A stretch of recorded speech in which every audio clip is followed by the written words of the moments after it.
अभी हम पॉलिटी और आईआर के जो सैंपल कुछ आंसर है जो पीवाईक्यू में पूछे गए हैं 2024, 2023, 22 में, उनको हम डिस्कस करेंगे और साथ में ये जानेंगे कि कैसे जब इन आंसर को लिखा गया है तो क्या अप्रोच हमने अपनाई है और कैसे आप उस अप्रोच को अपनाकर अपनी आंसर राइटिंग को और बेटर कर सकते हो।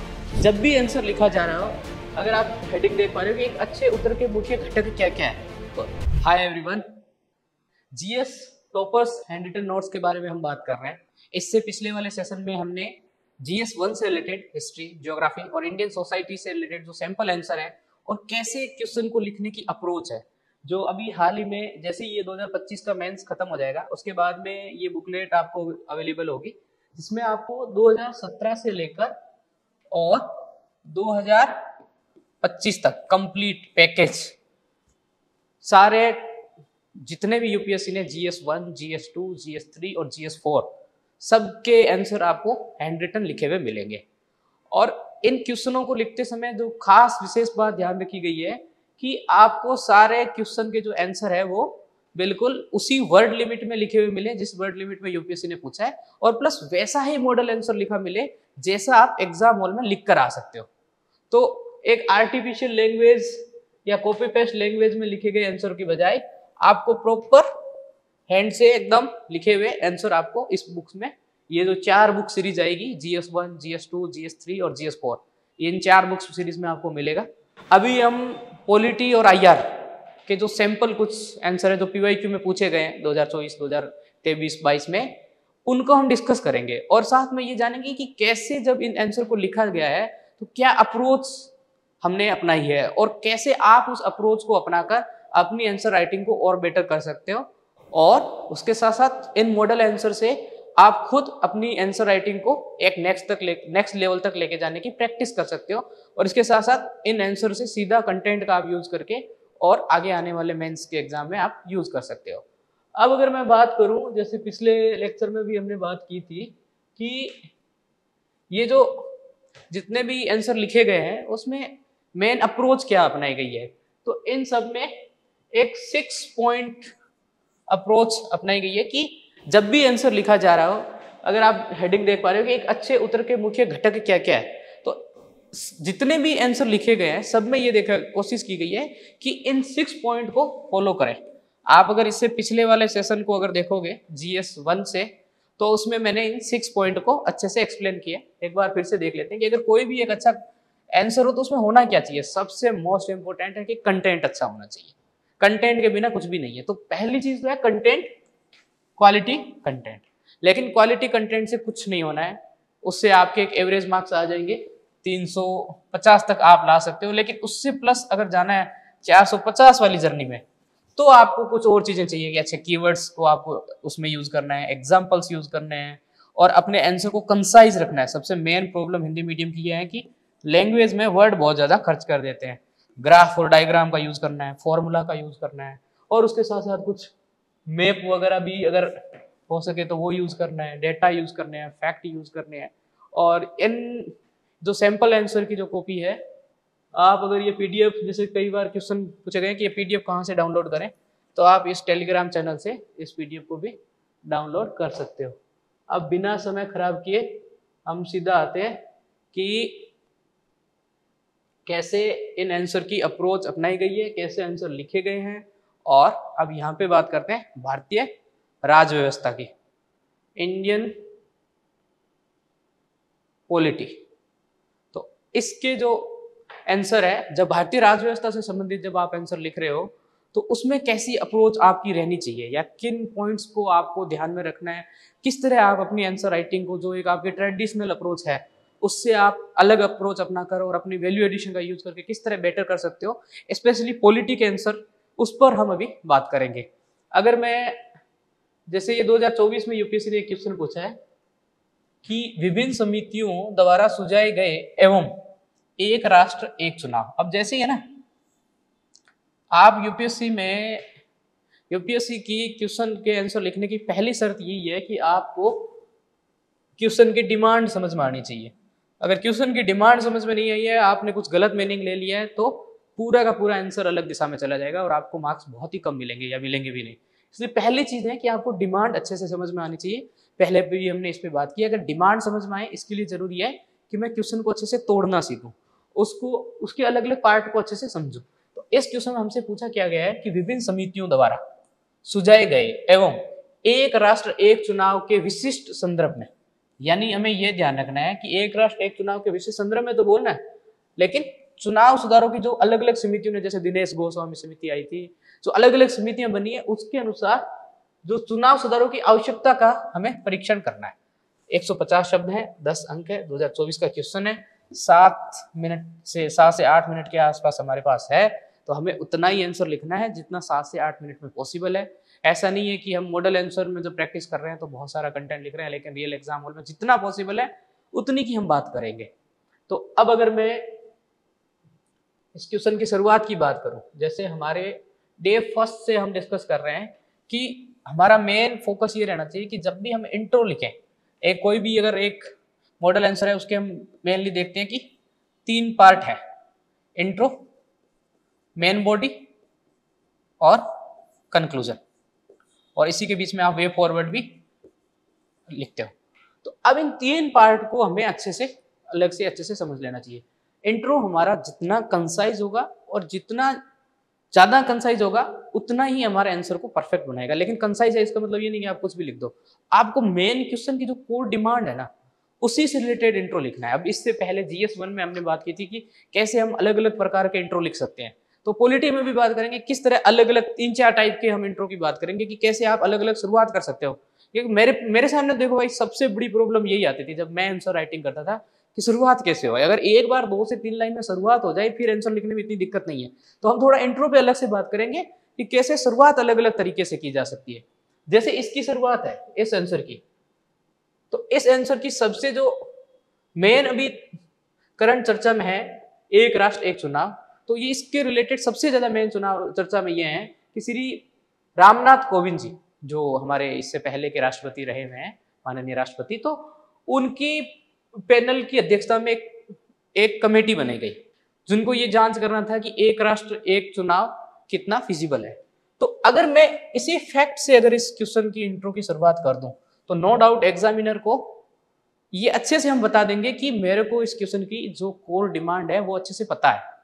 ये लिखते ही अगर इस क्वेश्चन में अगर ये फैक्ट अगर गायब है तो मैं समझता हूं कि इस क्वेश्चन की मेन स्पिरिट ही आपने कहीं न कहीं खो दी है।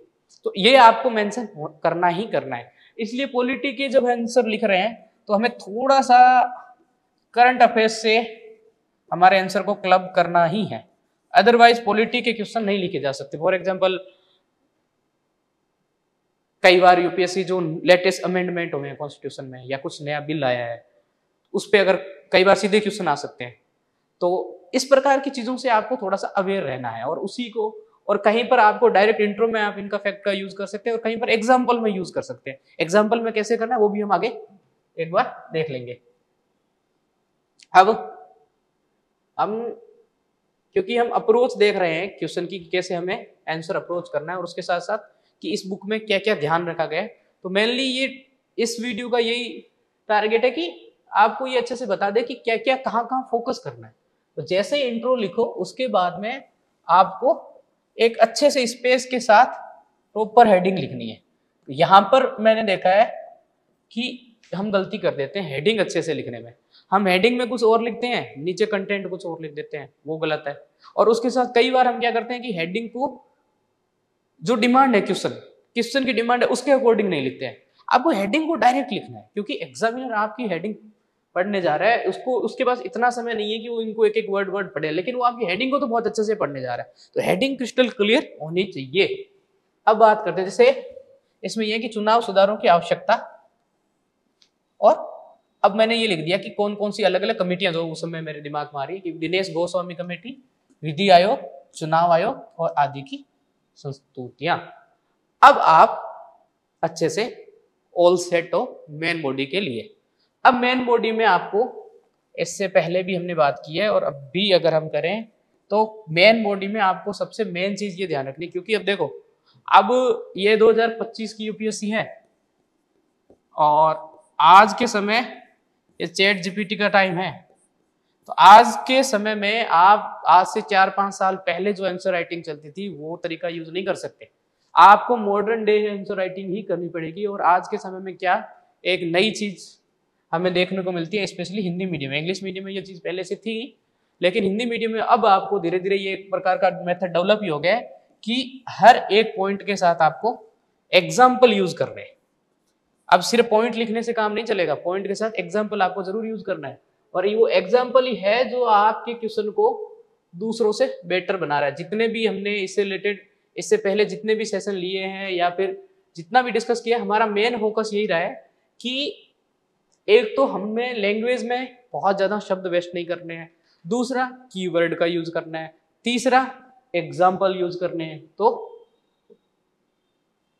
मैं एक एक वर्ड पढ़ने नहीं जा रहा हूं, आपको डिस्क्रिप्शन में मैं लिंक डाल दूंगा और इस पीडीएफ की, और उसके साथ टेलीग्राम पे भी शेयर कर दूंगा। यहाँ पे हम जानेंगे कि इस क्वेश्चन को लिखने की अप्रोच क्या है।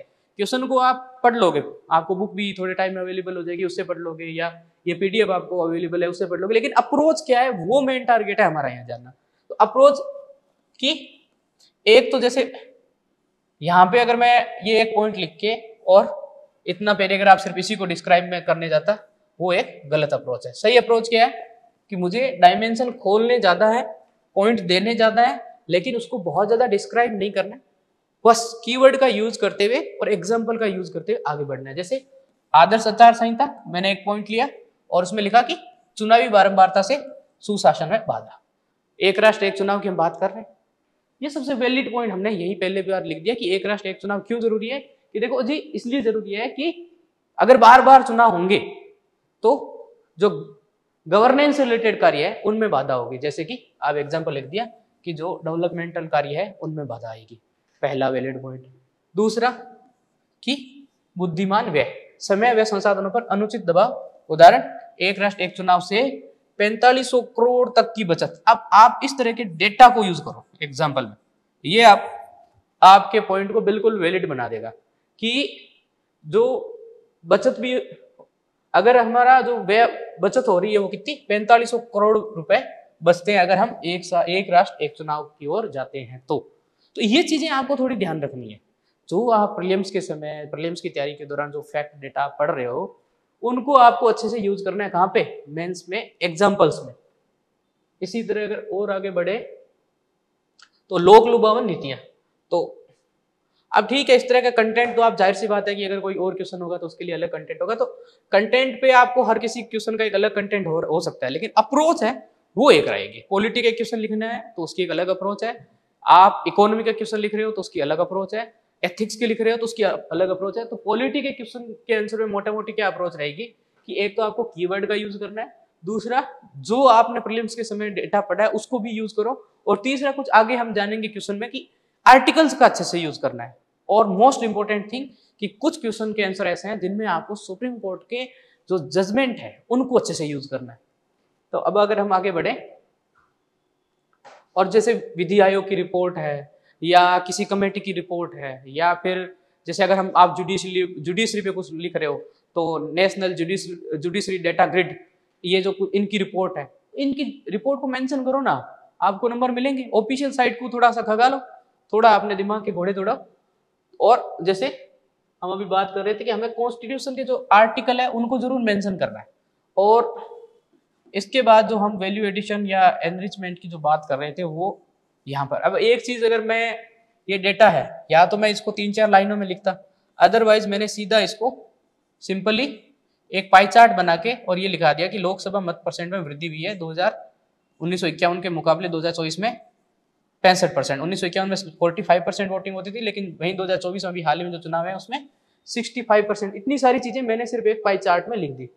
और दूसरा, चाहे वो पॉलिटी का क्वेश्चन हो चाहे वो किसी भी, आपको एक चीज तो और अच्छे से ध्यान में रखनी है, और वो ये है कि जो क्वेश्चन की डिमांड है, क्योंकि यहाँ पे हमें परीक्षण करने की बात की है, तो यहाँ पे हमें जो उसके फायदे हैं वो तो बताने, साथ में चैलेंजेस भी बताने। तो ये चीज आप थोड़ी सी क्वेश्चन की डिमांड के ऊपर अच्छे से ध्यान रखोगे कि क्वेश्चन में पूछा क्या गया है। अगर उसके सिर्फ प्रोज पूछे हैं तो उसकी बात करो, कॉन्स पूछे तो उनको जरूर मेंशन करो। तो यहाँ परीक्षण करने की बात की है तो परीक्षण में चैलेंज भी हमें बात करनी है। अगेन हमारा सेम मॉडल रहेगा कि हम पहले एक पॉइंट उठाएंगे, उसको उसके अंदर बहुत ही कम लैंग्वेज में, जैसे जैसे एक राष्ट्र, उसकी अलग से हमने एक हेडिंग बना दी कि एक राष्ट्र एक चुनाव, व्यावहारिक चुनौतियां। तो चुनौती में सबसे पहली चुनौती क्या है कि संघीय समस्या ही सबसे बड़ी पहली चुनौती यही है कि अनुच्छेद 368 के तहत राज्यों का अनुसमर्थन। एग्जाम्पल यूज कर लिया कि स्थानीय चुनाव है, उनके प्रावधान राज्यों के लिए अलग अलग है, तो उसका क्या करोगे आप, तो वो अपना एक चैलेंज हो गया। दूसरा ये है कि उचित उत्तरदायित्व है, उपचारात्मक उत्तरदायित्व है। अब आप ये है ना कि जैसे कुछ लोग ये पूछते हैं कि सर कीवर्ड का यूज कैसे करना है, कीवर्ड का यूज आपको ऐसे स्मार्टली करना है। आपके लैंग्वेज लिखने में न जाने कितने शब्द खराब होते हैं, उसकी बजाय आपने सीधा लिख दिया उचित उत्तरदायित्व है, उपचारात्मक उत्तरदायित्व की जगह संस्थागत जवाबदेही।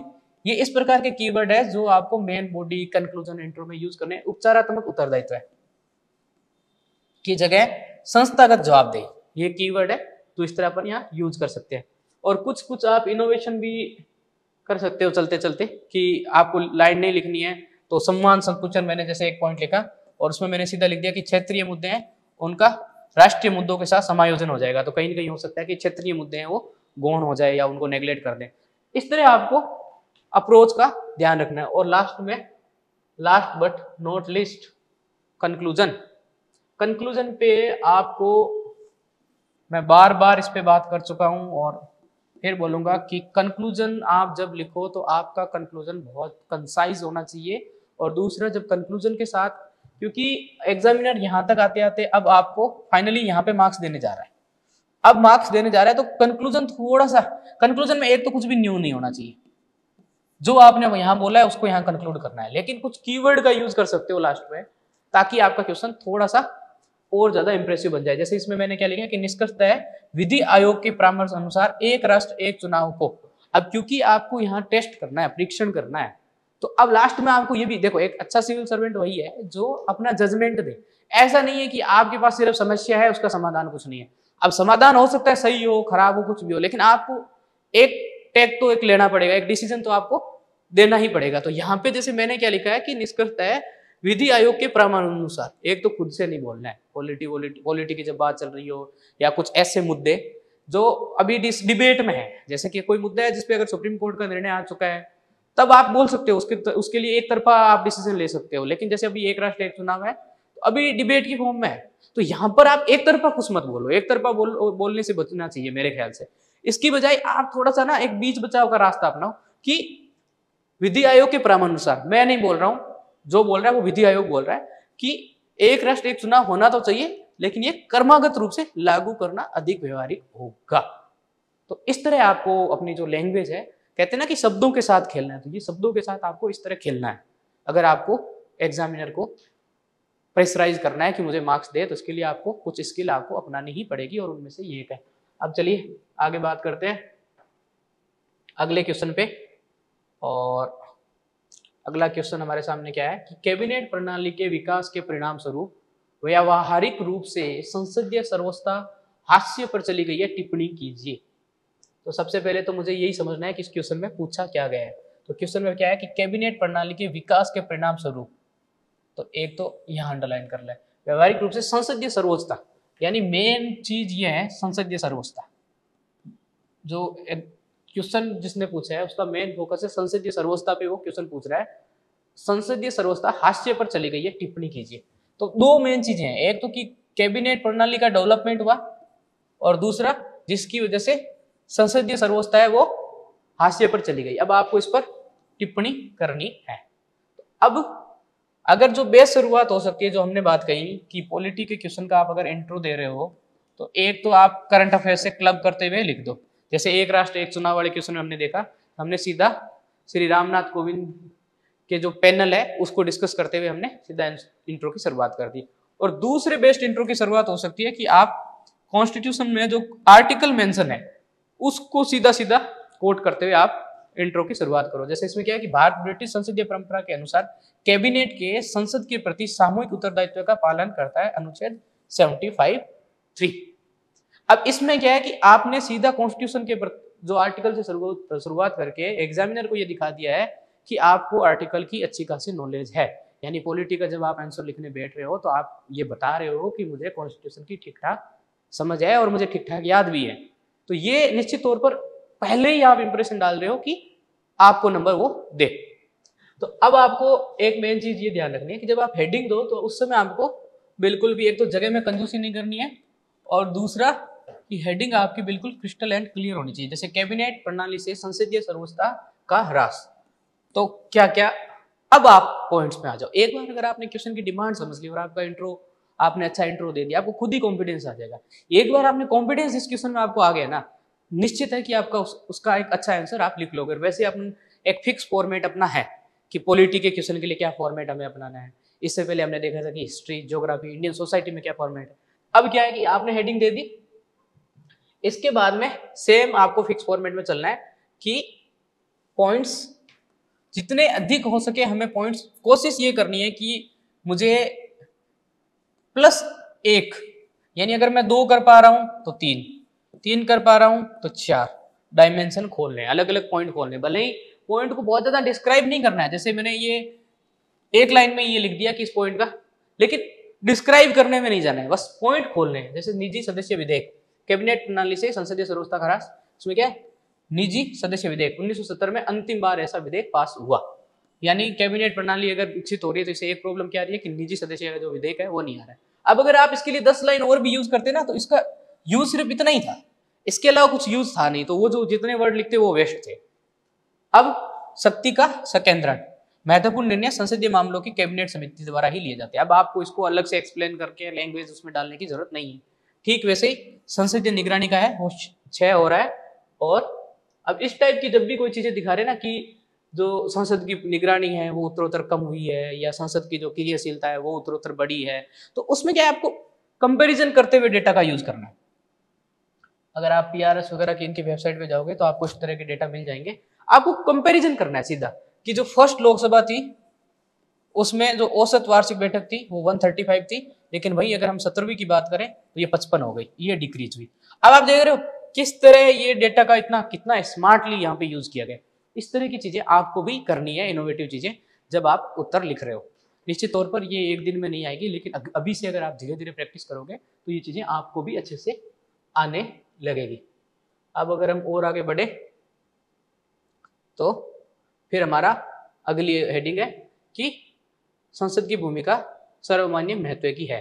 तो फिर सेम वैसे ही हमें पॉइंट यूज करने, और पॉइंट के साथ एग्जाम्पल, जांच एवं संतुलन, सूक्ष्म संसदीय परीक्षण, फिर एग्जाम्पल, विपक्ष की भूमिका एग्जाम्पल, फिर अगर कुछ लेटेस्ट अगर हमें याद आ जाता है कोई कानून या कोई बिल पास हुआ, जैसे यहाँ पे विपक्ष की भूमिका किसमें, कृषि कानूनों में देखी गई, RTI संशोधन में देखी गई, तो आप जो कुछ जो एक्सेप्टेबल जो चीजें हैं उनको आप लिख दो।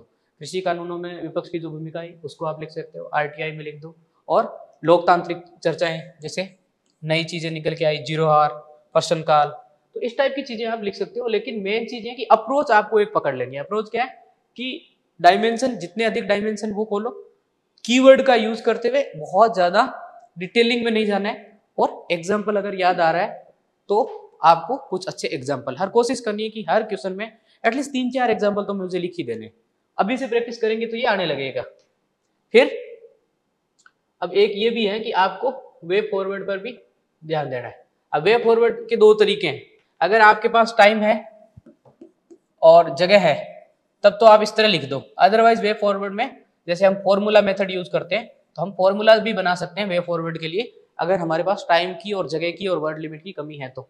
जैसे इसमें वो वे फॉरवर्ड क्या है, वार्षिक कैलेंडर, और इस टाइप के आप वे फॉरवर्ड देके ये एक आप अपने आप को दिखा सकते हो कि मुझे, मेरे पास सिर्फ समस्या नहीं है, उसके कुछ समाधान भी मेरे पास है, जो आप एक अच्छी अप्रोच दिखा सकते हो। फिर अगेन कंक्लूजन पे, कि कंक्लूजन जितना शॉर्ट एंड स्वीट उतना बेटर है। अब ये एक और क्वेश्चन 2024 का ही है, तो ये 250 वर्ड का क्वेश्चन यूपीएससी ने पूछा, काफी बड़ा यूपीएससी ने क्वेश्चन इसमें पूछा। जैसे निजता का अधिकार प्राण तथा दैहिक स्वतंत्रता के आंतरिक भाग के रूप में संविधान के अनुच्छेद 21, एक तो आप ना ये ध्यान रख लेना, आर्टिकल 21 और आर्टिकल 19, ये ना यूपीएससी का बिल्कुल ना फेवरेट है, चाहे प्रीलिम्स हो चाहे मेंस हो। यूपीएससी को फिक्स है कि इससे क्वेश्चन पूछना है, प्रीलिम्स में भी पूछेगा, मेंस में भी पूछेगा। तो ये दोनों आर्टिकल आपके बहुत अच्छे से तैयार होने चाहिए। ठीक है, आगे बढ़ते हैं। अनुच्छेद 21 के अंतर्गत स्वाभाविक रूप से संरक्षित हैं, व्याख्या कीजिए। ठीक है, एक पार्ट तो ये है। और अगला पार्ट, इस संदर्भ में एक गर्भस्थ शिशु के पितृत्व को सिद्ध करने के लिए डीएनए परीक्षण से संबंधित विधि की चर्चा कीजिए। यानी इस क्वेश्चन के दो पार्ट है, पार्ट 1 पार्ट 2। तो अब क्योंकि अपना जो मेन टारगेट है वो है अप्रोच को समझना, तो अप्रोच पॉलिटी के क्वेश्चन के लिए अभी तक लगभग जो जितना हमने डिस्कस किया है उससे निकल के आता है कि सिंपल अप्रोच है कि इंट्रो जितना कंसाइज हो उससे शुरू करना है, सुप्रीम कोर्ट के कुछ केसेस का हमें जजमेंट का हमें जिक्र करना है, आर्टिकल का जिक्र करना है, और मेन बॉडी में जब हम आए तो हमें हेडिंग एकदम अच्छे से एकदम क्रिस्टल क्लियर हेडिंग रखनी है और एग्जाम्पल का यूज करना है और अलग अलग डायमेंशन खोलना है। सेम यही चीज इसमें की गई है कि जैसे पुट्टा स्वामीवाद 2017, ये है कि हम कुछ चीजों को, जैसे अगर मैं जो एकदम कीवर्ड जिसके लिए जितना हो सकता है ना, जैसे कुछ ऐसी चीजें हैं जैसे निजता का अधिकार है, अगर मैं निजता के अधिकार की बात कर रहा हूं और अगर मैं पुट्टा स्वामीवाद की बात नहीं करता हूं 2017 पुट्टा स्वामीवाद, तो वो मेरा आंसर अधूरा है। ठीक वैसे जैसे हमने बात की थी कि अगर हम एक राष्ट्र एक चुनाव की बात कर रहे हैं और हम श्री रामनाथ कोविंद पैनल की बात नहीं कर रहे हैं, तो कहीं ना कहीं है ना हमारी, हम दिखाते हैं कि हमने चीजों के बारे में कम स्टडी कर रखी है। तो निजता के अधिकार की अगर बात की शुरुआत अगर हम पुट्टा स्वामी मामले से ही करते हैं, मेरे ख्याल से वो एक बेस्ट शुरुआत होगी कि एग्जामिनर को आपने शुरू में बता दिया कि देखो मुझे इसके बारे में जो बेसिक फंडामेंटल चीजें ना वो बिल्कुल क्रिस्टल क्लियर है। तो इसके बाद ना उसका भी थोड़ी सी आपके प्रति इंटरेस्ट बढ़ जाएगा आपके क्वेश्चन के प्रति। तो ठीक ऐसे ऐतिहासिक पुट्टा स्वामी मामले में सुप्रीम कोर्ट ने निजता के अधिकार को संविधान के अनुच्छेद 21 भाग 3 एग्जैक्ट हमने जो कॉन्स्टिट्यूशन की हमारी नॉलेज थी वो यहाँ पे दिखा दी कि आर्टिकल 21 और भाग 3 के अंतर्गत आधारभूत माना है। आप देख रहे हो कितने वर्ड लगाए होंगे, 1 2 3 4, मुश्किल से 15 से 16 वर्ड में ही इंट्रो लिख दिया। वहीं अगर आप इस इंट्रो को 50 से 60 या 70 वर्ड कई बार आप ले जाते हो, वेस्ट है, वो कंप्लीटली वेस्ट है। वो लिखकर आप सिर्फ ये है कि अपने आप को संतुष्ट कर सकते हो कि मैंने बहुत अच्छा इंट्रो लिख दिया या बहुत अच्छा हमने लिखा, लेकिन वो कंप्लीटली वेस्ट है। आपको इंट्रो को कंसाइज ही रखना है, 20 वर्ड 25 वर्ड, ज्यादा से ज्यादा 30 वर्ड, इससे ज्यादा जाना ही नहीं है। ये आज से एक रट के गांठ मान लेनी है कि हमें इंट्रो को बड़ा नहीं लिखना है। धीरे धीरे आप प्रैक्टिस करोगे आपको आ जाएगा। और मेन डिमांड, सीधा डिमांड जो क्वेश्चन में पूछा है उसको एग्जैक्ट हिट करना है, वहीं पर जो पूछा है उसको डायरेक्ट डिट्टो हिट करना है। फिर जो हमारी बेसिक चीज जो अभी तक चलती आ रही है कि इंट्रो के बाद हम अच्छे से जगह छोड़ के और एक बड़ी ऐसी हेडिंग बना लेंगे, और जैसे निजता का अधिकार प्राण एवं दैहिक स्वतंत्रता में अंतर्निहित। अब आप सेम इसको जो हमारा अभी तक बेसिक अप्रोच चलती आ रही है उसके अकॉर्डिंग पॉइंट लिखने और पॉइंट को कंसाइज रखते हुए हमें आगे बढ़ना है। और जितना जैसे कुछ कीवर्ड है, कुछ आपको रेडीमेड तैयार रखना है, जैसे ट्रिपल टेस्ट हो गया या दोहरी जिम्मेदारी हो गई। आपको इस तरह के कुछ जो परिष्कृत हिंदी है जैसे दोहरी जिम्मेदारी, निजता, आपको इस तरह के वर्ड भी यूज करने। और कुछ कुछ जैसे इंग्लिश के कीवर्ड हो गए, ट्रिपल टेस्ट, ये ट्रिपल टेस्ट अब लगभग एक आम वर्ड हो गया, सुप्रीम कोर्ट ने भी इस पे कई बार बातचीत कर ली है। तो आपको इस तरह की चीजें आपको अपने आंसर में यूज करनी है, जैसे व्यक्तिगत संप्रेषण। तो इस टाइप की चीजें आपको यूज करते हुए आगे बढ़ना है। और फिर हमने जो क्वेश्चन की दूसरा पार्ट है गर्भस्थ शिशु की डीएनए जांच, इसको भी अलग से अच्छे से हेडिंग बना के जो पूछा गया है ना क्वेश्चन में डायरेक्टली उसको हेडिंग में ही देना है। और कुछ जैसे एक्ट की भी हमें बात कर लेनी है, जैसे पीसीपी एनडीटी एक्ट है। इस तरह आपको पॉलिटी के क्वेश्चन में अप्रोच रखनी है।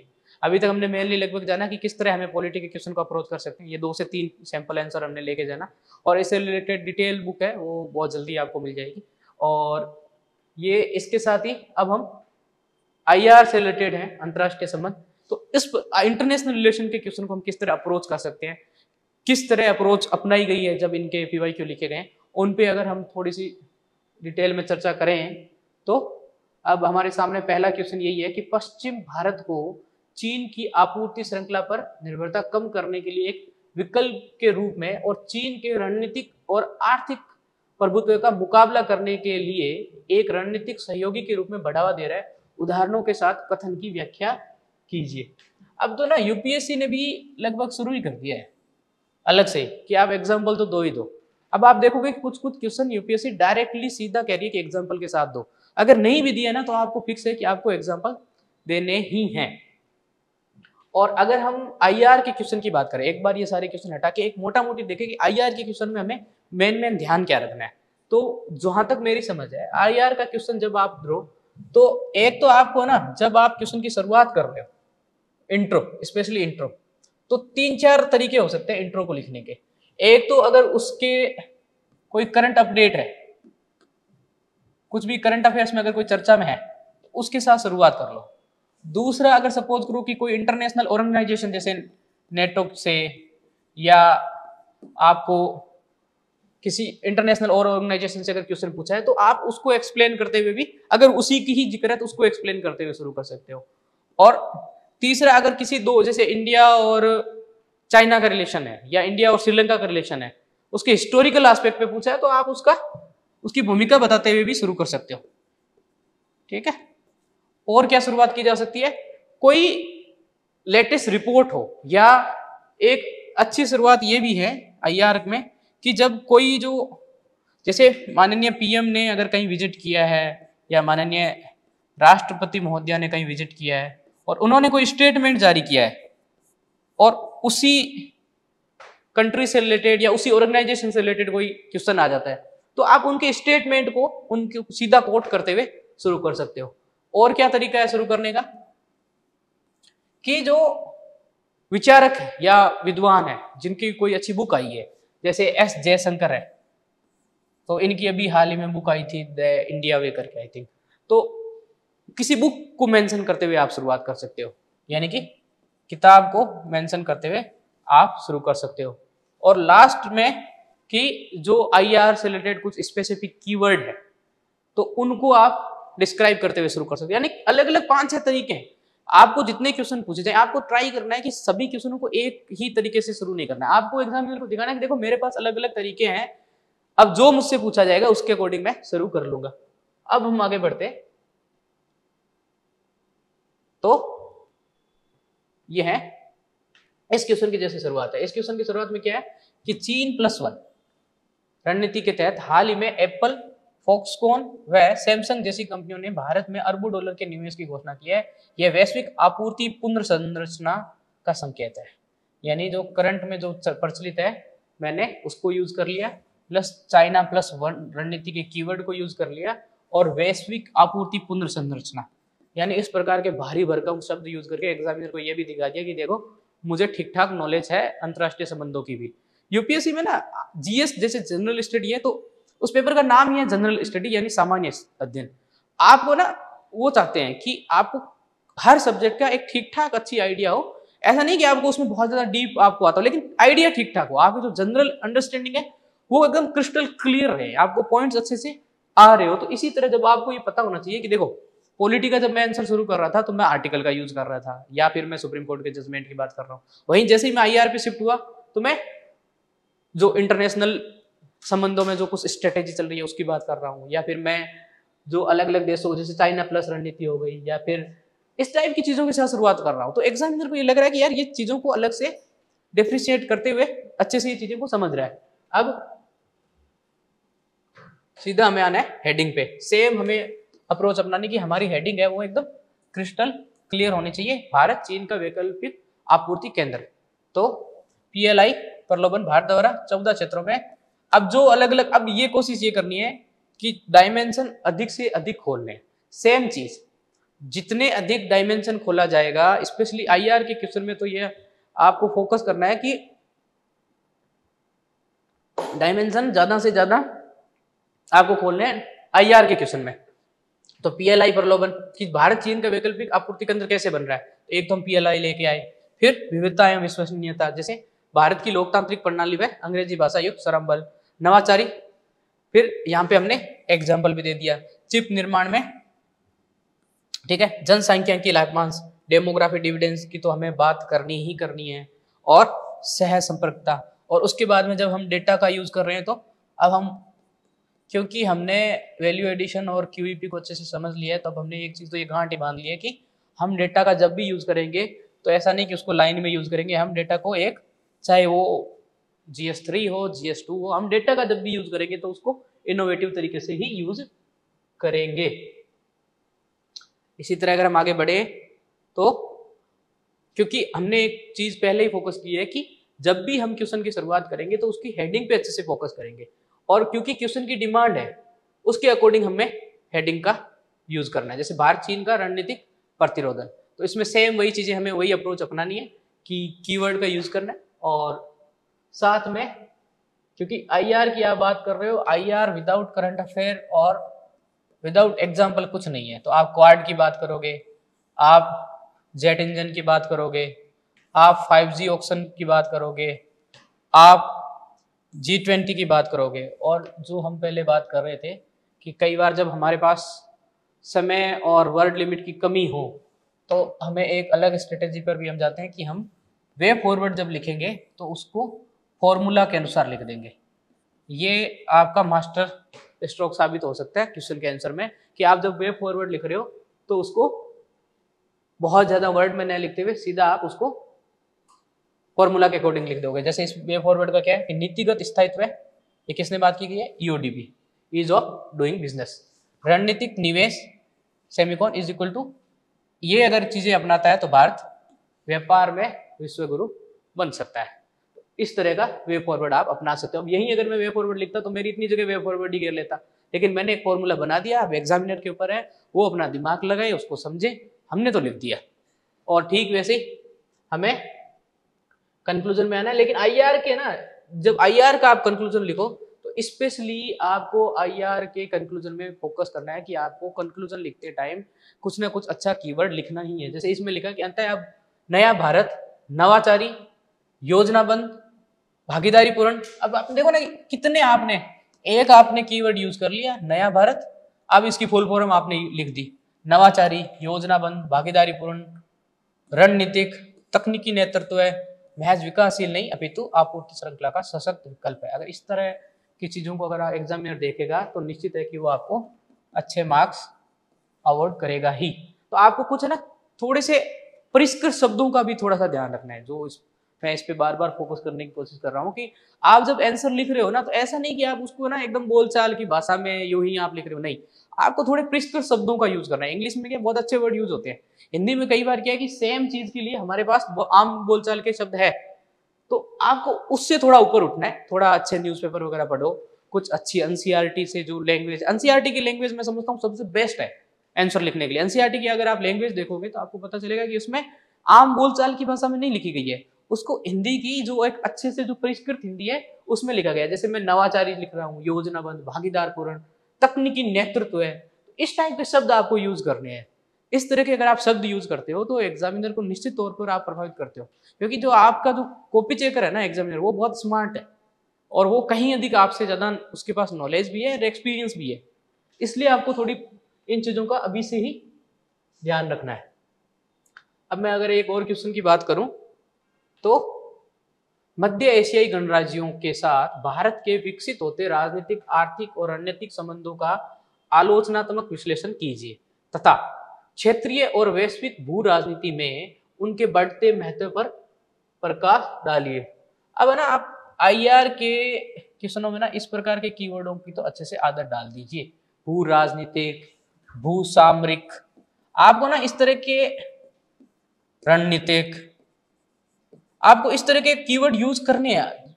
ये आपसे ऑलरेडी एक्सपेक्टेड है कि जब आप आईआर पे कुछ लिख रहे हो तो आईआर की जो टर्मिनोलॉजी है, जैसे जियोग्राफी से हम बात कर रहे थे कि जियोग्राफी की एक स्पेसिफिक टर्मिनोलॉजी है, उस पर आपको कुछ शब्द रट ही लेने हैं, जैसे भूगार्भिक। तो उसी तरह आईआर की भी एक टर्मिनोलॉजी है, जैसे भू राजनीतिक, भू सामरिक, इस प्रकार की चीजों को आपको यूज करना है एग्जाम में, आंसर में अलग अलग जगह, तभी आपका जो आंसर है वो थोड़ा अलग रिफ्लेक्ट होगा। तो सेम अगर इसकी बात करें इंट्रो, तो हमने इंट्रो को एकदम शॉर्ट रखना है कि हाल ही में पहली बार भारत एवं सभी 5 मध्य एशियाई राष्ट्रों के मध्य वर्चुअल शिखर सम्मेलन बदलती भू राजनीति में भारत की प्रभावी भूमिका का उद्घोष, जो मैं परिष्कृत हिंदी की बात कर रहा था वो यहाँ पे आपको ध्यान रखना, जैसे उद्घोष। तो ये कुछ ऐसे वर्ड है जो जनरली आम बोलचाल की भाषा में नहीं मिलेंगे आपको, तो इस तरह इनको भी ध्यान रखना है। और उसके साथ साथ इंट्रो को आपने एकदम छोटा रखना है और दूसरा बिल्कुल सटीक रखना है। इंट्रो है ना, ऐसा नहीं हो कि क्वेश्चन में कुछ और पूछा है और हमने यहाँ पे कुछ और ही राजनीति स्टार्ट कर दी है। जनरली क्या होता है, स्पेशली मैंने हिंदी मीडियम में देखा है कि अलग ही कहीं से मतलब बाल की खाल निकालने वाला है वो अलग से कि बीरबल की खिचड़ी की तरह कहीं से लेके आएंगे, इतना बड़ा इंट्रो लिखेंगे, उसका कोई मतलब नहीं रह जाता है। एग्जामिनर भी उसको नहीं पढ़ने जा रहा है। तो आपको एक तो शॉर्ट रखना है और दूसरा सटीक रखना है। जैसे यहाँ पे मध्य एशियाई गणराज्यों की बात कर रहे थे, तो हमने यहाँ पे सीधा का सीधा हाल ही में पहली बार भारत एवं सभी 5 मध्य एशियाई राष्ट्रों के मध्य वर्चुअल शिखर सम्मेलन, यानी जो पूछा गया उससे रिलेटेड ही हमने सीधी सीधी करंट अफेयर्स के फैक्ट की यूज करके हमने उसकी शुरुआत की है। तो इस तरह आपको भी ध्यान रखना है।